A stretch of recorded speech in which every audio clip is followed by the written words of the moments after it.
The servant of God Eleonora Restori was born on November 29, 1992, at the hospital in Parma, Italy. She was the first child of Gabriele Restori and Sandra Mari, both of whom were doctors. A few months later, on February 26, 1993, she was baptized in the Church of Saints Giovanni and Lorenzo in Biancanese. No one could have imagined that this joyful little girl would one day become a powerful witness of faith through extraordinary suffering. On October 28, 1995, her younger sister Angelica was born. Soon the family moved to Sala Baganza, where Eleonora enjoyed a happy childhood surrounded by family and friends. She was cheerful, intelligent, and always ready to help others. When she began elementary school in 1998, her teachers quickly noticed how responsible and kind she was. She loved learning and always looked out for classmates who needed help. On May 13, she received her first Holy Communion in her parish, a day that filled her heart with great joy and love for Jesus. Everything changed. On May 25, 2002, the feast day of Saint Padre Pio, Eleonora became seriously ill with a fever and a persistent cough. At first, doctors believed it might be something temporary, but after many examinations, they discovered she had cancer. She soon began treatment at the Pediatric Oncology Department of the Gaslini Hospital in Genoa. Months of treatment followed. By June 2003, after many difficult therapies, the doctors announced that the cancer had disappeared. Overflowing with gratitude, the family traveled to Medjugorje to thank Our Lady for what seemed to be a miraculous healing.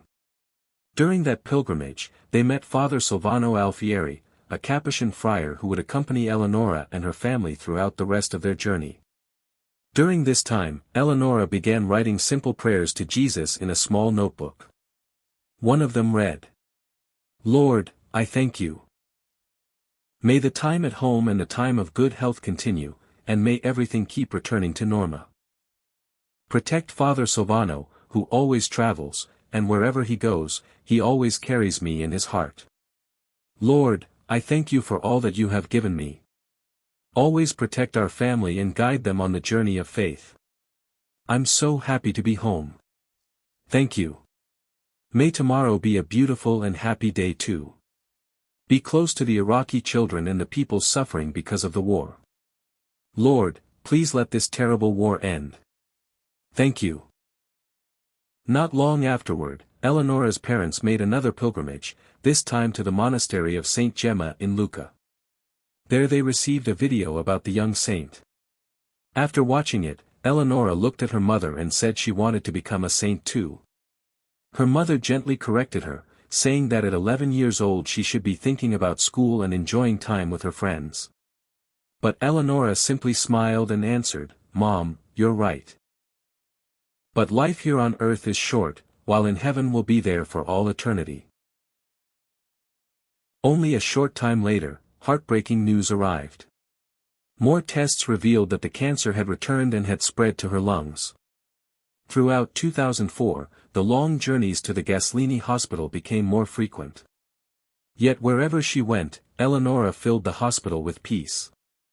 Doctors, nurses, and the other children loved being around her because she never lost her smile.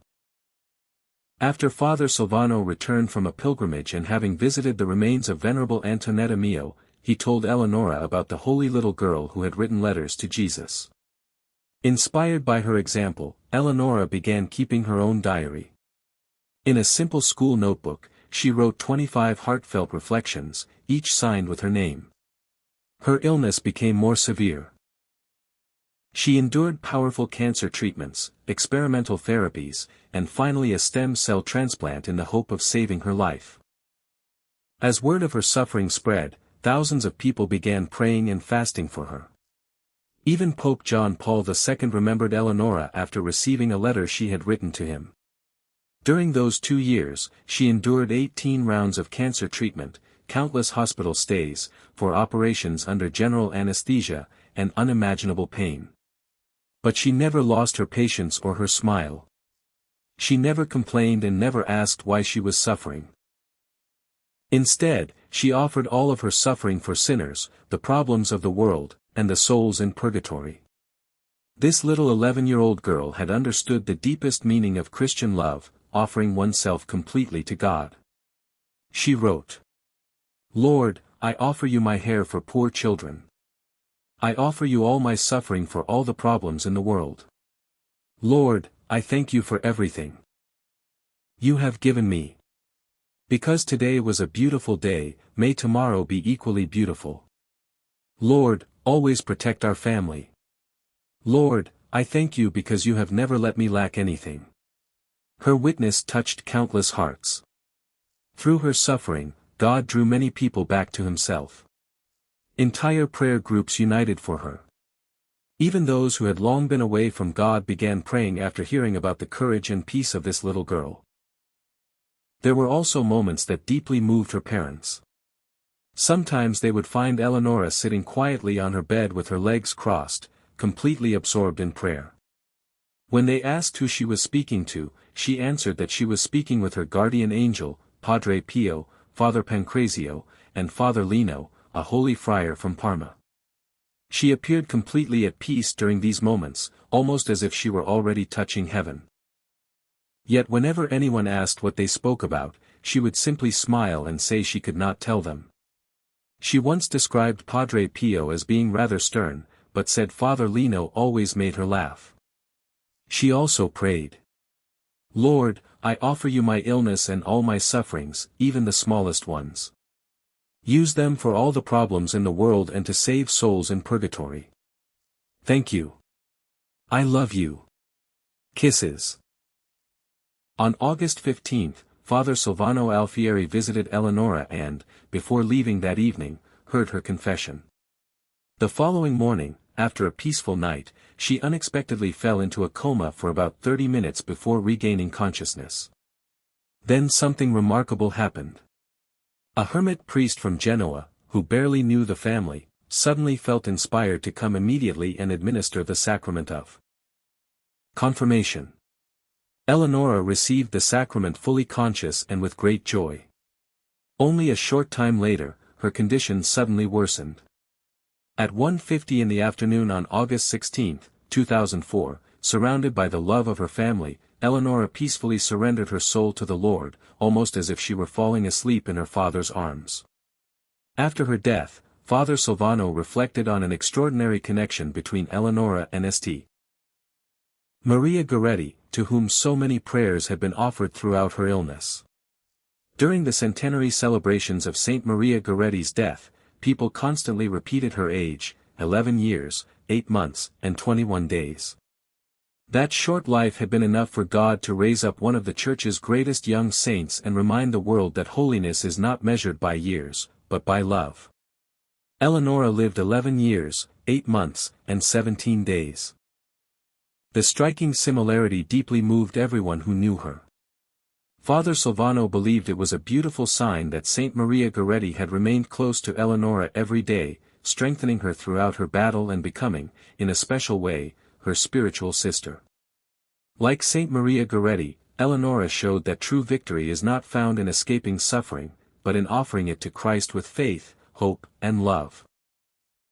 Though her earthly life was brief, her witness continues to inspire countless souls to trust God, embrace the cross, and remember that those who give everything to Jesus never lose anything. They gain heaven. Servant of God Eleonora Restori, pray for us.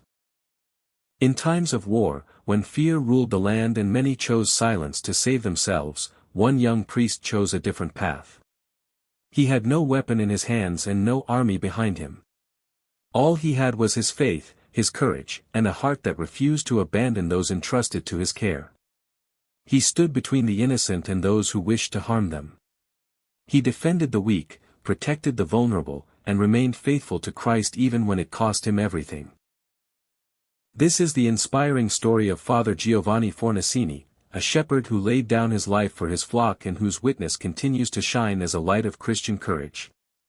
Giovanni Fornasini was born on February 23, 1915, in the small village of Pianaccio, near Belvedere in the province of Bologna, Italy. His family was poor but rich in honesty, hard work, and faith. Giovanni grew up alongside his older brother Luigi in a simple household.